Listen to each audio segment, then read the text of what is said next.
Hello, welcome to the Daily Poetry Project, and thank you very much, Angie Jones, for suggesting this very topical poem.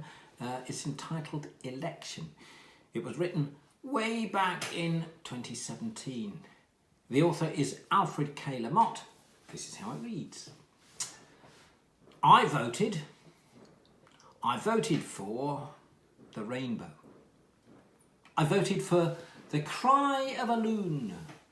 I voted for my grandfather's bones that feed beetles now. I voted for a singing brook that sparkles under a North Dakota bean field.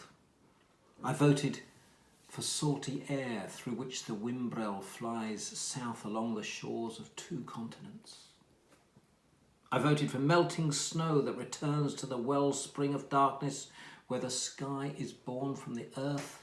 I voted for demonic mushrooms in the loam and the old democracy of worms. I voted for the wordless treaty that cannot be broken by white men or brown because it is made of star semen, thistle sap, hieroglyphs of the weevil in prairie oak. I voted for the local, the small, the brim that does not spill over, the abolition of waste, the luxury of enough.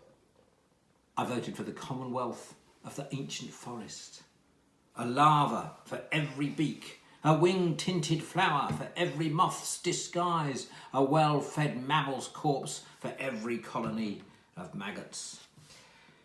I voted for open borders between death and birth.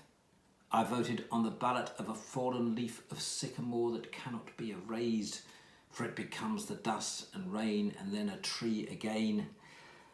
I voted for more fallow time to cultivate wild flowers, more recess in schools to cultivate play, more leisure, tax-free, more space between days. I voted to increase the profit of evening silence and the price of a thrush song. I voted for 10 million stars in your next inhalation.